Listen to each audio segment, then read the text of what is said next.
ఇలా చూసారా మసాలా పొడి ఇడ్లీ, మినీ మసాలా పొడి ఇడ్లీ. హాయ్ ఫ్రెండ్స్, ఎలా ఉన్నారు మీరందరూ? Welcome to flavours of home made. ఇప్పుడు మనం మసాలా ఇడ్లీ ఫ్రై, పొడి మసాలా ఇడ్లీ ఫ్రై తయారు చేయడం చూద్దాం. మిగిలిపోయిన ఇడ్లీలతో తయారు చేసే ఈ మసాలా పొడి ఇడ్లీ చేయడం చాలా సులభం, క్విక్గా రెడీ అయిపోతుంది అండ్ టేస్ట్ కూడా చాలా బాగుంటుంది. ఇది ఈవినింగ్ స్నాక్కి చాలా పర్ఫెక్ట్గా ఉండే రెసిపీ. పిల్లలు ఎంతో ఇష్టపడి తింటారు. సో ఇంకెందుకు ఆలస్యం, తయారు చేసుకుందాం. ముందుగా ఒక ప్యాన్ తీసుకుని అందులో 3 టేబుల్ స్పూన్స్ ఆయిల్ వేసుకుని వేడి చేసుకోవాలి. ఆయిల్ వేడెక్కిన తర్వాత అందులో 1 టీ స్పూన్ మినపప్పు వేసుకోవాలి. మినపప్పు కాస్త వేగిన తర్వాత అందులో 1/2 టీ స్పూన్ ఆవాలు వేసుకోవాలి. ఆవాలు చిటపటలాడిన తర్వాత అందులో 1/2 టీ స్పూన్ జీలకర్ర వేసుకోవాలి. తర్వాత కొన్ని కరివేపాకులు, 2 ఎండుమిర్చి ఇలా ముక్కలుగా తుంచి వేసుకోవాలి. ఆ తర్వాత 4 నుంచి 5 వెల్లుల్లి రెబ్బలు ఇలా క్రష్ చేసుకొని వేసుకోవాలి.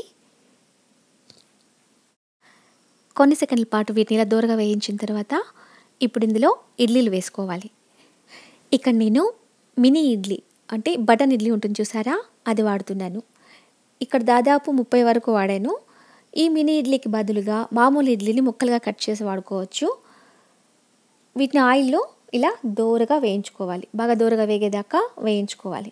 ఇక్కడ నేను ఆయిల్ కాస్త ఎక్కువగా వాడాను. ఇడ్లీ ఆయిల్లో వేగి క్రంచీగా ఉంటే చాలా రుచిగా బాగుంటుంది. పిల్లలు ఇలా తినడానికి చాలా ఇష్టపడతారు. క్రంచీగా అవసరం లేదు అనుకుంటే తక్కువ ఆయిల్లో కూడా ఈ రెసిపీ చేసుకోవచ్చు. క్రంచీనెస్ లేకుండా సాఫ్ట్గా ఉన్నా సరే ఈ రెసిపీ చాలా బాగుంటుంది. పిల్లల కోసం కాస్త ఆయిల్ ఎక్కువ వేసి ఇలా గోల్డెన్ బ్రౌన్ కలర్లో వేపితే పిల్లలు చాలా ఇష్టపడి తింటారు. ఇలా చూసారా, ఇడ్లీలు లైట్ గోల్డెన్ బ్రౌన్ కలర్లోకి వచ్చాయి కదా. ఇప్పుడు ఇందులో కొంచెం పసుపు వేసుకుంటున్నాను. 1/4 టీ స్పూన్ పసుపు వేసుకొని, ఆ తర్వాత 1/4 టీ స్పూన్ మిరప్పొడి కూడా వేసుకొని, కారం వేసుకొని చక్కగా ఇవి 2 మిక్స్ చేసుకున్నాను. ఇప్పుడు రుచికి సరిపడా ఉప్పు కూడా వేసుకొని కలుపుకోవాలి. ఈ ఉప్పు, కారం, పసుపు ఈ ఇడ్లీలకి చక్కగా కోట్ అయ్యే విధంగా మనం మిక్స్ చేసుకోవాలి. ఈ రుచికి కీ ఇంగ్రీడియంట్, ఈ రుచికి ఎంతో అద్భుతమైన టేస్ట్ని ఇచ్చి పప్పుల పొడి వేసుకుంటున్నాను. ఇక్కడ నేను 3 టేబుల్ స్పూన్స్ పప్పుల పొడిని వాడుతున్నాను. ఈ పప్పుల పొడి ఎలా తయారు చేయాలో చివరిలో చూపిస్తాను. పప్పుల పొడి ఈ మసాలా ఇడ్లీకి ఎంత మంచి టేస్ట్ తెస్తుందంటే అంత చాలా బాగుంటుంది. ఎవరి రుచికి తగ్గట్టు వాళ్ళు ఇందులో వేసి మిక్స్ చేసుకోవాలి పప్పుల పొడిని. నేను ఇక్కడ 3 టేబుల్ స్పూన్స్ వాడాను.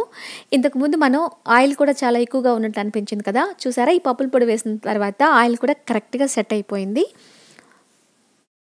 ఇలా చూసారా, పప్పుల పొడి ఎంతో చక్కగా మిక్స్ చేసుకున్న తర్వాత ఇడ్లీలకి కోట్ అయింది కదా.